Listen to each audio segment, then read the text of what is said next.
Now, hopefully I won't bore you all to tears, and you might want to get out there next summer anyway, if not before, to have a look at a few invertebrates.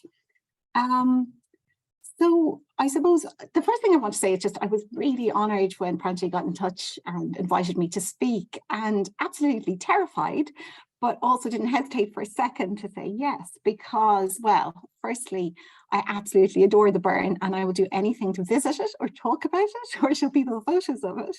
And secondly, it was just such a great opportunity. So, as Pranchi has said, I am not an expert in any way, and most of what I'm going to tell you I have stolen from others. And there's three of those people here, so I'm going to introduce you to them. I hope you don't mind, and they'll probably pop up a lot through the rest of the talk. The person on the left is Professor Garth Foster, who is Mr. Water Beetle. And sorry, Áine, we can't see your second slide yet, so we're still on the. Yeah. Right. Oh yeah, now it has. Yeah, thanks. Oh, it's come through now. Oh, thanks, Brangelina. I'm really sorry about the slow thing. I think by the time I finished, while I'm still talking about each slide, it'll hopefully come through. So you'll see now a slightly moist Professor Water Beetle on the left there. And he is the author of 3 books about the distribution of water beetles in Great Britain and Ireland. He has written the identification guides for water beetles. He also runs a club and a charitable trust, I suppose a little like Burren Bio, of water beetle fanciers, and incredibly generous with his time and his expertise. And without his help, I wouldn't have been able to tell one water beetle from another. On the right, you will see my PhD supervisor, Julian Reynolds. And until I started working with him, I really hadn't looked at any insects or other invertebrates. And he was incredibly patient again. He spent time poring over trays full of wriggling mayfly larvae and water beetles and dragonfly larvae with me, and showing me, you know, other body parts and how to tell them apart and use the guides. And then in the middle is my sort of partner in crime, Brian Nelson, and the person who I've spent the most time in the Burren with by far. And he's the real invertebrate expert in NPWS, and really highly published and covers a huge number of groups. So I'll be showing lots of his photos and stealing lots of his facts as I go on. Now I'm moving on to the next slide, and hopefully this will come through eventually. And so what I decided with the talk I would try to do is to sort of try and weave a little bit of information and knowledge about Burren invertebrates into a story that is kind of a chronology of my relationship with the Burren. Hopefully it won't turn into a boring sort of, you know, holiday snapshot story, but here, if these have come up now, there is gorgeous Burren landscape, and beside it there is a small elephant hawk moth, which is the really colourful pink, largely pink species. Now this is one that I think its range is expanding, but mostly in Ireland it's found along the coast, but it's found inland in the Burren. And this is one of the unusual things you find with some of the groups, particularly the moths, that coastal species move much further inland at the Burren and are much more, you know, much larger populations. The one on the bottom is a thing called a grey, I don't know whether it's chai or kai, and you can see how beautifully that kind of blends in and hides amongst the limestone. And again, this is kind of a northern species in Ireland, so it's found further to the south and west in the Burren than elsewhere. Now, I'm sure I probably went to the Burren sometime. This is, having said I wouldn't talk about holiday snapshots, here are some holiday snapshots. So when I probably came to the Burren at some stage on a geography field trip in the late 80s or the early 1990s, but it was one of those really grey days when you couldn't tell which was up and which was down, and you couldn't see your hand in front of your face. So I got no sense of the landscape at all. But after, I think it was after my leaving cert, I came with my small family of my mother, my father, and myself, and I was just enthralled and, you know, amazed by the landscape. And I suppose what my overriding memory or impression at the time was just of rock. I didn't have a good appreciation of life and how much was living there or how the landscape was shaped.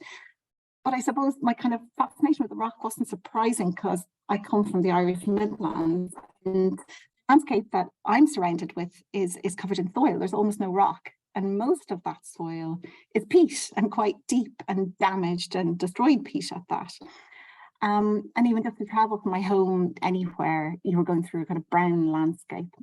And I always think that this, it's amazing how many people you meet from Offaly who work as environmental scientists and ecologists. And I think that maybe being surrounded by such a damaged landscape is part of that. And shortly after I had my first trip to Burren, I started to study in Galway in UCG. And moving from this landscape, I, was suddenly shown this amazing living bog in Connemara, and an incredible landscape of the Burren. And I suppose I went there as a slightly idealistic teenager with notions about saving the planet and not quite sure which of those kind of major issues of the day I should tackle.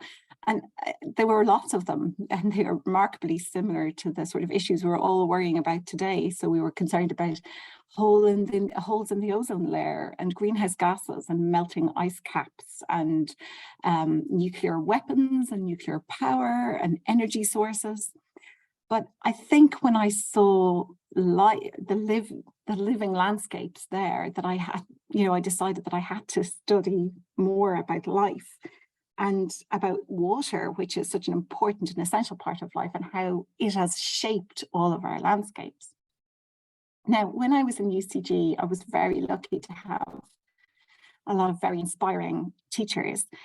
So I've put a couple of photos there, hopefully they're up. In the top left, you might recognise Micheline Sheehy-Skeffington. And in the bottom right is Professor Emer Colleran. So I studied in an environmental science course that Emer set up. And as well as that, I had loads of incredible experiences, including in the Burren, being in the Burren with Matthias Schouten and Mike Gormley and Michael O'Connor, and lots of other people who you probably all know. Now, before I move off this slide, and hopefully you can see me there, I was told I was only allowed to use this slide if I gave credit to the two dogs that she's trying to control in the picture. So I understand the paler one on the left is called Mrs. Maggot, and the one on the right may be her daughter called Ms. Tarka. And we'll come back to the actual owner of these two terriers later on. So when I was in Galway, I really desperately wanted to stay in Galway and working on Burren, and I thought, oh, I'd love to work on turloughs or somewhere interesting like that.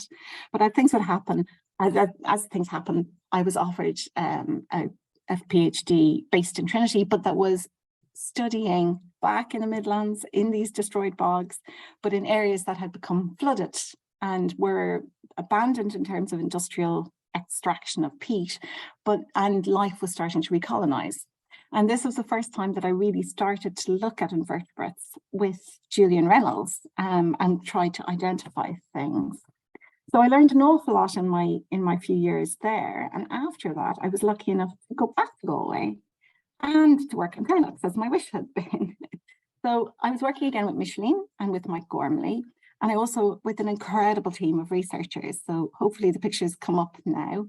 In the bottom right is Eugenie Regan, who I spent an awful lot of time whizzing around, narrow hazel encroached Burren laneways with, trying to find these incredible remote turloughs. But also part of that team was James Moran, who I'd say a lot of you know. And then the fourth person is an incredible scientist, Marilyn Visser, who was interested in management. And while we were studying turloughs, Eugenie and James were looking at ground beetles and at the plants. Eugenie was also looking at another group of beetles called rove beetles. But we were regularly distracted by other lovely things that were happening and going on. And at the time, there was a big survey to look at dragonflies in Ireland. It was the first Dragonfly Ireland survey. There's another one happening at the moment. And that was led by Brian Nelson and also Robert Thompson.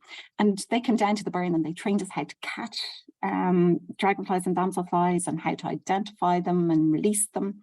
And I've just got a couple there. The one in the bottom right is called what I like to call the turlough sprout wing. This is a turlough specialist, and it likes turloughs because its life cycle suits the drying and the wetting of turloughs in the Burren. And you can see from the map just beside it that there's really a concentration of the records. This is where in the Burren, this is where this animal is most found in Ireland. And in the top there is black-tailed skimmer. Now that is just recently emerged adult male. And I know it's recently emerged because you can see the shine and the gloss on the wings, and they're not actually fully dried. And the powdery blue coating and colour that is characteristic of the males hasn't started to form just yet. While it's a bit more widespread, this is one that you find a lot around lakes, marl lakes, particularly in the Burren and the extension north from there. But back to the day job, and the day job was looking at freshwater invertebrates for me in turloughs. And I quickly became, absolutely fascinated again with water beetles. And there was a couple of reasons. I suppose before I started to look at them, I knew that there was a group of water beetles that were particularly well known and associated with turloughs. And that those were mostly found in the Burren region. And so these kind of maps show hopefully the maps have come up. These are maps that terrible photographs I've taken from Garth Foster's atlas, two of his different atlases, showing two of these kind of turlough specialist beetles, which are very much, again, concentrated on the Burren, much less widespread elsewhere in Ireland. And here, hopefully, are some photos of the water beetles. Now, they may look a little bit drab and uninteresting to you, but they are gorgeous things to look at in the microscope and in the hand and swimming around in water. And when you're looking for water beetles, you don't go to big, wide, open water, deep places. You go to the squishy edges, the bits that have mosses and plants poking through, and sometimes don't even have water visible until you go stamping and trampling around.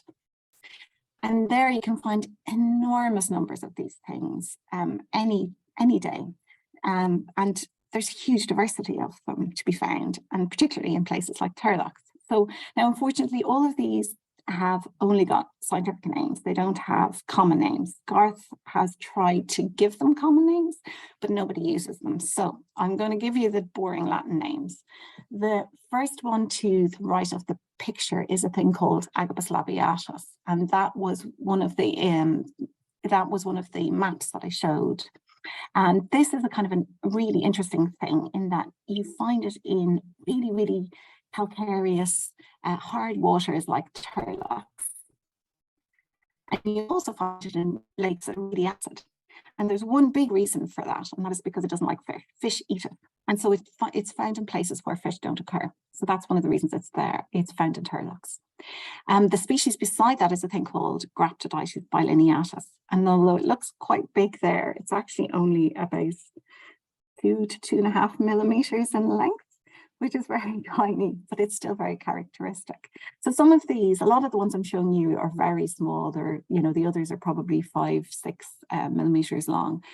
But water beetles can get quite big. They can get all the way up to 30 millimeters or 3 centimeters when you've got the great diving beetles to look at.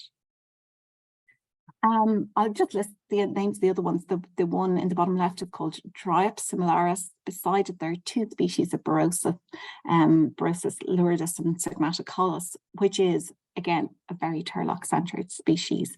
And the last one then is Hylophorus strigiformis. So I'm going to go on. And these are all the named species I've named here. So one of the things we do is we look at, and you'll all have heard this term, red listing of species, and that's looking at how threatened they are with extinction, how close these things are to going extinct. Are the populations declining? Are the areas and ranges they cover declining inwards? And we've done them for various groups of plants and animals in Ireland at this stage. One of the first ones was this, with Garth, Burren, and myself did on water beetles. And what we found is that quite a lot of those species that are very associated with turloughs are threatened with extinction. So what it says is that turloughs are very important, and they harbour rare species of water beetle. And there's something that we need to look after. So I'll just move on to the next one. emphasize this again. So it's a bit of a nerdy, I'm sorry about that, but I suppose what I'm trying to show is that work done by people like Garth Foster and Brian and some others who show that there are certain species that indicate you're in a turlough and it's a good turlough. There's about 12 of those. And then there's another group of species that are regularly found in turloughs, not all the time, and maybe don't say so much about whether they're good or bad. And then there's also a thing of like, how many species do you get? So some good people will find 36, 40 species when they go to a turlough on a single visit. I think the most I've ever found was about 33, but regularly enough I would get over 20. So 20 or more was a good diversity of beetles to find in a turlough. And what this graph is really just showing you is that most of the sites that have these good indicators and associated species and high diversity, most of them are in the Burren. So the Burren has the best of the turloughs and the best of the turlough species. And there's a range of things about Burren turloughs and their lakes that make them special. I've mentioned the absence of fish for the Agabus labiatus earlier, but it's also to do with things like exposure, clear water, not much vegetation choking it in places. Other times it's about it being very hard water. And sometimes it's just about the fact that there's not much food there. So oligotrophic is a term that you hear used by water people an awful lot, and it really just means that there isn't much food either for plants or for animals. There's not much carbon, there's not much nitrogen, and particularly important for freshwater is there's not much phosphorus. Now, while I was there, sorry, I probably flashed that, that's not very good. While I was there, I did find a lot of species, but I have to confess, I did not find species, much to my shame. You might see a teeny tiny little black blob coming up in the top right, and that is an even smaller water beetle again called Amphibius nilssoni. It's only about 1.5 millimeters in length, and I don't have a better photo too, so you can see it. It's quite pretty when you look at it down a microscope. And it's not because it's small that I didn't find it. I'll come back to that in a minute. So it has been found in a range of sites, and I hope you can see the map there. The first site it was found in Ireland, I think was in 2006 maybe, or 2009. I'm sorry, I forget. It was the little lake just across the border in Galway called Loch Briskeen. And after that, because it's an exciting species, lots of people looked and they found it in Loch Bunny and Coolorsa, and then in Knock-on-Roe and Loch Galon, all places I had been to many times and sampled and not found it.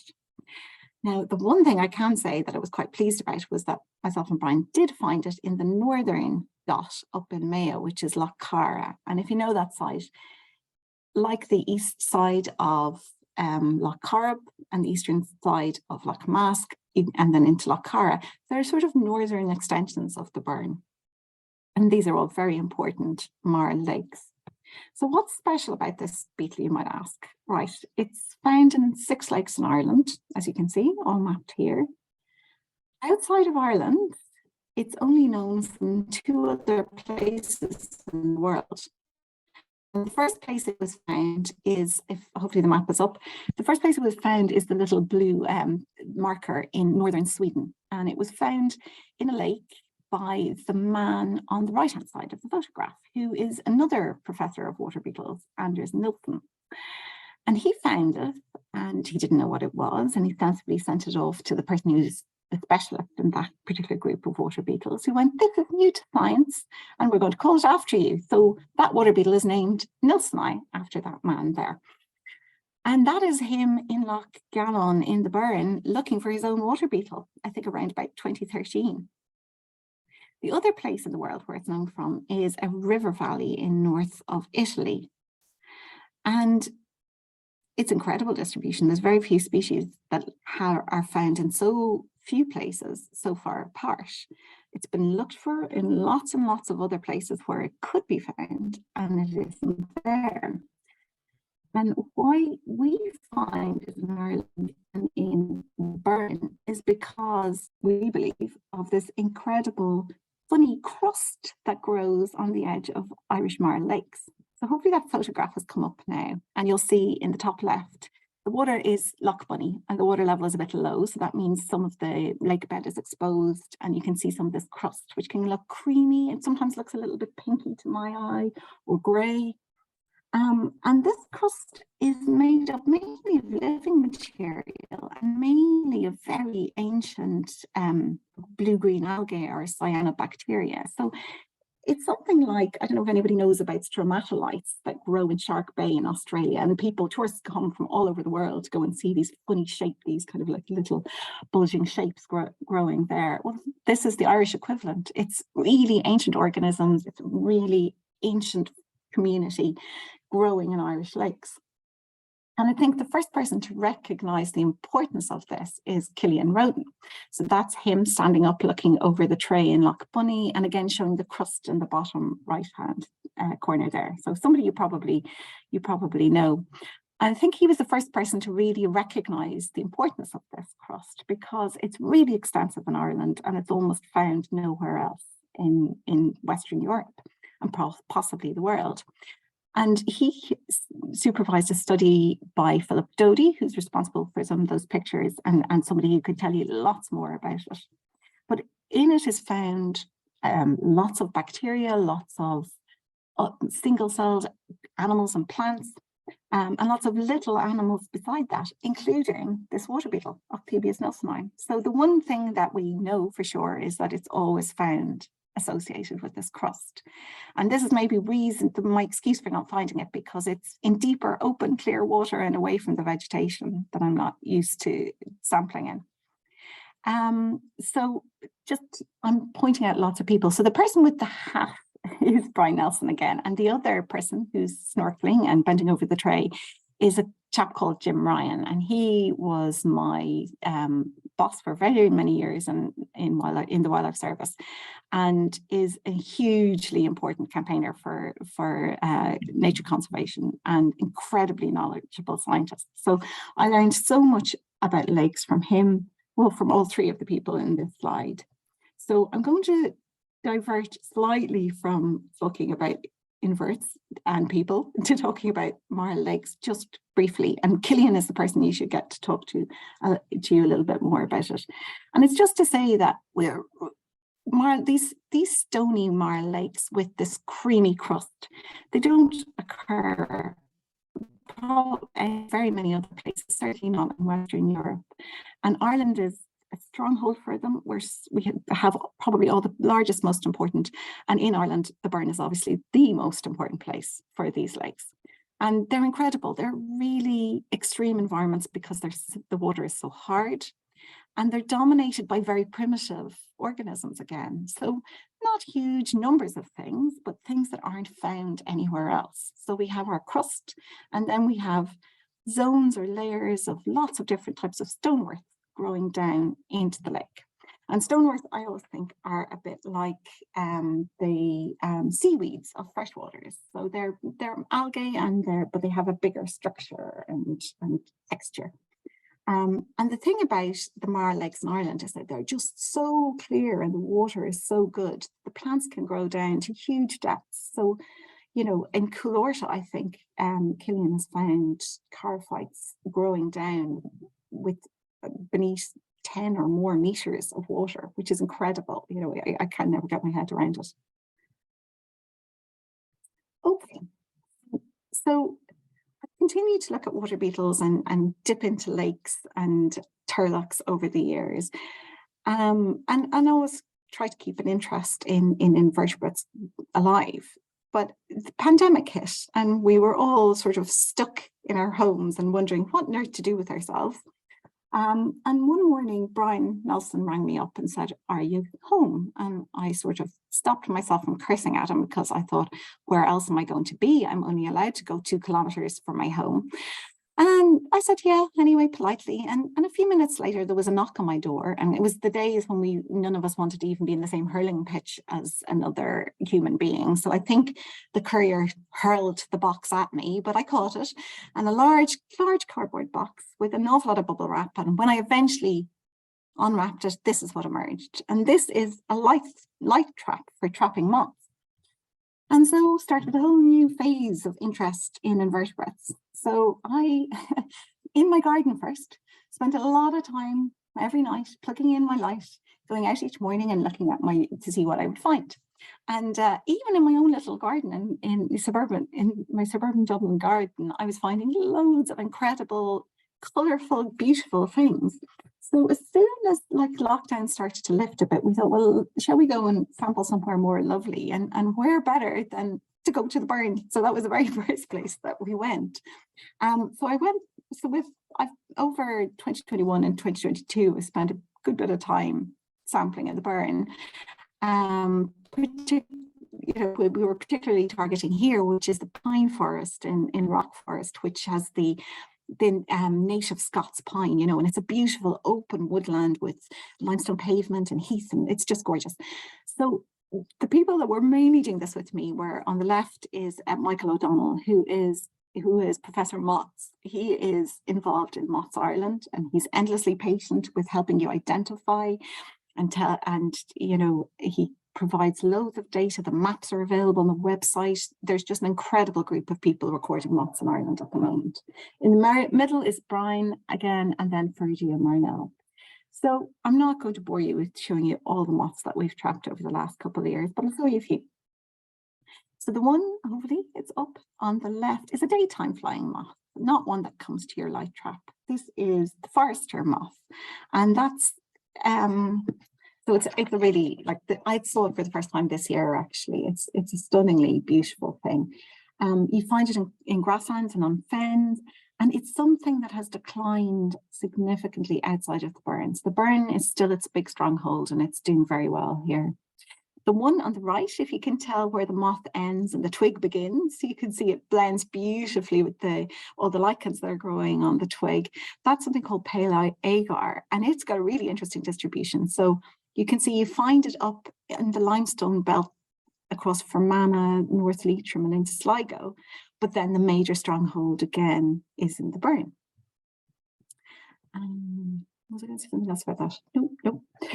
And so in our survey now, it was fairly limited, but still we found 308 species over the 2 years, over whatever number of nights we spent trapping, which is a lot of different types of moths. And it was just incredible. So every time we would open a trap, there might be only 10 or 20 different animals in it, moths, individuals in it, but almost every single time there was a moth that was new to our list. And many times it was new to us, even to someone like Michael, who has spent years and years recording moths.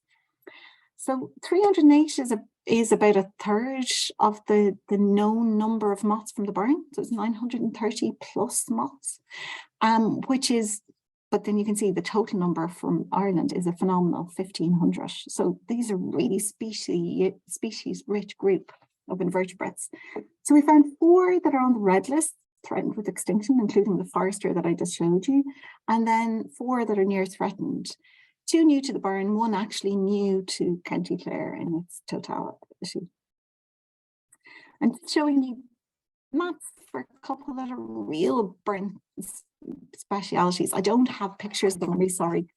Heath rivulet is, oh gosh, I've forgotten, that's an endangered one, I think. But you can see that, yeah, it's absolutely confined to the Burren. And even in the Burren, it's very northern in its distribution and does appear to be declining, unfortunately. Well, mantle is something that you find in like on the edges of scrub, and the only place outside the Burren is kind of around Loch Corrib and calcareous areas as well. And of course, I can't talk about moths without talking about the incredible Burren green, which is a stunningly beautiful moth. It was only discovered in 1939, which is incredible for such a distinctive, colourful thing that does actually fly during the day as well, and is absolutely confined to the Burren and not known from Great Britain at all. One last one for now, and this, I suppose it's to show you just the diversity even in one species or one type of moth. All 3 photos are the same thing. This is Northern Deep Brown Dart, which I only saw for the first time this year. And it's something that's only found along the coast. Again, this whole thing, along the coast and then inland, moves inland in the Burren. So all this enjoyment of moth trapping led me to foolishly suggest, I suppose, like, you know, being in the Burren again, seeing just how incredibly important it is for moths.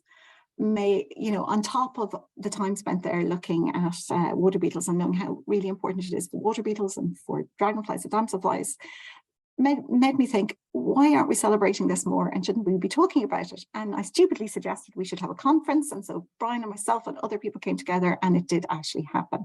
And we had a spectacular few days in August in the middle of the heat wave. We arrived just after the puka had emerged in the Michael Cusack Centre, and it was just stunning. So I think we had, you know, we maybe had up to 40 people in the centre with us. We had 90 registered online, but we probably never reached anything like that number.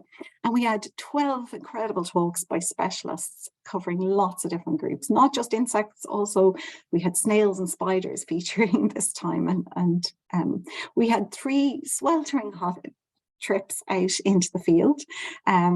Absolutely incredible. Even that everybody was dehydrating, I couldn't get them back onto the buses, but it really was magnificent. And I learned so much again just listening to the people talking. My job was really only just introducing. I didn't do any of the major talks. So the things I learned, I just thought I'd chuck a few of them up. The Burren has the most species-rich invertebrate fauna in Ireland across all the groups. It really is the centre for invertebrates, all invertebrates, especially insects in Ireland. At least half of the red listed species are found in the Burren, the ones that are threatened with extinction. And I think there's 2 reasons for this. One, to be celebrated, which is that the Burren is just so fabulous and different. It was always going to have the rare, unusual, diverse things. The other is less happy story. It's that so much of our landscape outside the Burren has been damaged that the Burren is becoming, as Pranjali said to me earlier, an ark for these really important rare things. Another thing I learned from an incredible chap from a retired Oxford scientist, Tim King, is just how incredible ants are. They're architects, they're engineers, they're farmers. They don't just create the little mounds and hills that we see creeping up over the pavement. They dig tunnels down deep below and stretching out way away from the mound. And they farm aphids and lots of other invertebrates, from hoverflies through beetles, through mites, are totally dependent on ants. Another thing I learned, and I suppose we all appreciated, is that the limestone is really important because it's so hot. And whenever you wander out in an evening onto the pavement, you realize just how warm that is by comparison with walking onto a field or, you know, into your garden. It just holds the heat, and it really is important for invertebrates because they need heat and sunshine to be able to fly and to function. And one thing that I really got to appreciate is that open areas in scrub and woodland, and those sunny sheltered edges where you have structure. You know, you go from tall shrubby trees down through taller vegetation and into short little vegetation. That's really important for invertebrates because it gives them shelter and sun and different food for the different life stages, whether it might be as a caterpillar or as an adult or whatever. They need variety, I suppose. There's an awful lot more to learn about invertebrates. We still are only scratching the surface. So there's lots of crazy nerdy things, and I have a picture there to show you. So one of the chaps there, Dave Allen, who's another moth specialist, was looking for really cryptic, strange moths, tiny little things that might be only a millimetre or 2 long. You almost never see the adult, but what you do see is the trails and traces left by the caterpillars, the juveniles. So they are called leaf miners, and this little marking in the bucksworn leaf is a track left by the caterpillar, which has a characteristic shape. So you can tell what it is by the shape of this trail. You don't get to see the animal, but you can see this. But there's lots to learn about big and beautiful and bold things as well. So hopefully, just a couple of other things. I've famously shown you lots of photographs of scientists and dropped lots of names, and I'm happy to celebrate that. And I think hopefully, you know, the world today after COVID and with climate change, we are beginning to celebrate facts and scientists again. And I just think that the Burren is an incredible place for attracting and forming inspirational scientists and inspirational people generally. So I can't say that without mentioning a couple more people. Now, my boss is in the background there and does deserve credit, but I'm obviously, sorry, highlighting. Sorry, I put that on to make me stop talking. I'm highlighting Brendan Dunford and Sharon Carr. And I think, you know, both of them and lots of people beside have always been sort of touchstones of sense and knowledge for me. And so many of those important people are based in the Burren. And I know that's true across lots of disciplines. It's not just scientists, it's people who are interested in all aspects of life and culture and art and music and sport and tourism and knowledge sharing and education. So I just think it's an incredible place for inspirational people, and probably the most important group of which are the people who know how to manage the land and have been doing so and are carrying the weight of hundreds and thousands of years of knowledge and responsibility on their shoulders. So my final concluding thoughts are, hopefully in my rambling, I have, you know, shown you that the Burren, while it might seem dry and warm and arid at times, is full of wet places. Even if they're just tiny patches, they're really important because they've got lots of life in them. And because wet places are important, it's really important to protect the groundwater that feeds them. It's incredibly important to maintain all the variation in heights and structures and shapes that is the Burren. And that's just a tiny scale in a little field or a corner of a field, all the way up to the landscape scale. It's really important for invertebrates to have sunny edges. And I just say, please keep showing the rest of Ireland and the world that animals, cattle especially, can graze in places that are not flat, rectangular, perennial ryegrass fields. So that's me. And I just want to say thank you again for having me. Until you four moth species, sorry, both of which are very common actually, or reasonably common, but were new to me in September, my last visit down to the Burren. The one on the left is a beaded chestnut, and the Burren is probably the northwest stronghold for the species, which is largely a southern east, has a southeasterly distribution. And it's something I think that is declining a bit in Great Britain anyway. Black rustic is something that by comparison that's probably spreading, and the picture doesn't do it justice. It's black velvet when you see it. It's absolutely beautiful. And just because this crazy pinky red frog, I think, was trying to blend in with the crust and coulorta, I had to show you a picture of that. So thanks again. I'll stop sharing now. Thank you very much, Áine. You can probably restart your camera so we can see you again. Thank you very much. If you can, yeah, you're very punctual. I said 40 minutes, you finished in 40 minutes. That was fantastic. That was really good. If anyone has any questions for Áine, please put them into the chat or the Q&A button. And indeed, if you want to chat, if you want to become a panelist yourself, I can see a few of the people knowledgeable in invertebrates are in attendance today. So if you feel like joining in or saying a word or two, please just raise your hand, a tool that you have in Zoom. You can use it and just let me know, or indeed send in your comments or questions for Áine. Áine, I might start by asking you a question. You made some really interesting points in your talk. So one of the things that you mentioned was some of the moths that are found in the Burren are not usually found inland. They're kind of coastal moths, and you said there were a few reasons for it. Can you go over them again? I kind of missed. I was afraid somebody would ask me this. I only have theories about this, and I haven't even discussed them with the people who really know the answers. So I'm almost afraid to kind of put my hand up here, and hopefully if anyone else knows better. I suspect they are things that are tolerant of or need exposure. And I think the Burren is very exposed to wind, and the same way that coastal areas and dunes are. But I also think it might be this heat thing. So dune systems warm up a lot, and they have a lot of bare ground. And I think, and the Burren has it too. So it probably, is to do with the types of food plants the larvae need and all of these kind of things. But there's definitely an interesting trend there that could do with a bit more work and investigation. Okay, very good. Yeah. Yeah, no, that's interesting because of course we know of some of the plants and the orchids that are found here that shouldn't really be here, you know, that are not normally found in an inland area like this, or certainly not in Ireland. And then we happen to find these beautiful flowers together. And that's prompted me to ask you the question about you know, Well, is there any invertebrates that really shouldn't occur here but do oh yeah, occur no, here?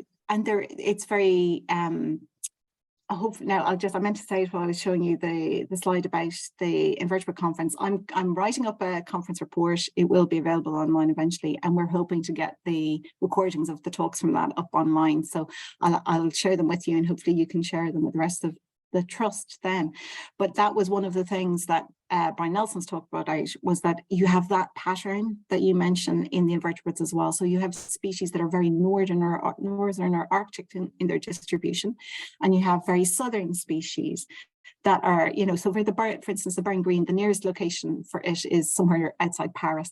That's very widespread in southern Europe and calcareous grassland, but not found in Great Britain at all, and not in northern areas. So you've exactly the same pattern. Presumably, and there, it's not called the Burren green there near Paris. No, and that's something I did mean to ask them more about, but I think because it was only found in the Burren and the only English-speaking country that has it, that's its common name in English. Yeah. Very good. And one more question before I move on to the attendee question there. Because through our the Hare's Corner project, there has been a lot of interest from landowners trying to create wetlands or ponds on their land to encourage biodiversity. Would you have any advice for people who are creating these spaces for nature in order to encourage invertebrates on their land? Yeah, I suppose it's working with the natural landscape that you have. I haven't given this a huge amount of thought, which I feel bad about because Brendan has mentioned that to me.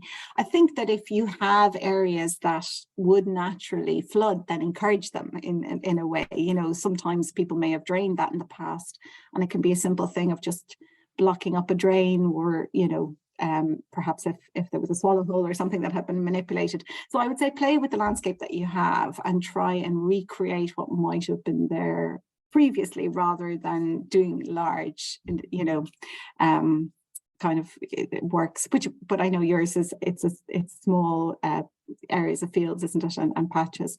But yeah, don't dig deep holes. You want these kind of shallow margins that allow things to colonize. A lot of things need vegetation to hold on to for invertebrates, especially because something like water beetles, they live in water all the time. They can fly, they can come out and they can fly, and they can distribute, you know, move around the country very well. But something like a dragonfly or a damselfly needs to climb up the vegetation, you know, in order to come out in its adult flying form. Yeah. Okay, and like you said, the squishy edges in the margin that are really important. Are there a lot of water beetle species that are yet not named? I don't know. I meant to mention there's about 250 species in Ireland, but beetles are the most speciose group on the planet. Like there's just so many. Yeah, there's definitely more to be found. Yeah. It's not uncommon for species new to Ireland to be found, but a species new to science and knowledge is a big deal. But I'm sure, there's some chaps now who do a lot of work in South Africa, and incredible diversity, incredible endemism of the species that are only found in small locations or countries, and lots. Yeah, still new species to be found. Fantastic. Okay, so we have a question from anonymous attendee. How do water beetles manage when water levels in turloughs are very low? Because they can fly, they have a route out. They also they breathe air. They don't need to be in water, so they can survive out. And in fact, we used to find when a turlough would recede quite suddenly, you could, if you squished in the ground, and there may not be any water in it at all, but you could easily find water beetles and other freshwater invertebrates just living in the soil. So they do really very well. They seem to be adapted for that just damp environment as well. Okay, yeah, very good. Is there any other questions from anyone? I'm just looking at we have a few more minutes now, so if anyone has any questions, send them in. Send them in to us. We have another few minutes, and that's your that's your time limit. Oh, that's fine. I'm happy not to get any more. If anyone has questions afterwards, send them on. I go and talk to the real knowledgeable people and get the proper answers. Not at all. Áine, would you, for amateur sort of invertebrates enthusiast going out in the field, would you recommend any sources to go out with, any field guides? I think a lot of the work that NBDC have done has been great. So they have got some great guides, little handy accessible ones to bring into the field, and they do great courses as well. I think nothing beats, and I know I really labored the point, but nothing beats going out with somebody who knows what they're doing and has the equipment and can show you what's there. It's just, and how, you know, it teaches you the tricks of the trade, and it's fun to do it with somebody else. Yeah, well. Right. We'll wait for you or so one of your colleagues to come, and hopefully we'll have a specialist walk. So many great people based down there yourselves, including working with you. You've Karen, and there's loads of super people that can lead great walks down there. No, I think you've had Jasmine Harding as well. He was one of our speakers. He's amazing. Yeah, no, we've had wonderful walks on butterflies and moths with Jasmine Harding. So it's always it's magical, because there are things you don't see without people like those around you, and just it's a matter of training your eye. But that's great. Thank you so much, Áine. I think now that there's no more questions, we can wrap up, and we will have your talk up on our YouTube channel for those who missed it today. Thanks everybody. Thank you very much, Áine. Yeah, and have a good evening, everyone. Thank you.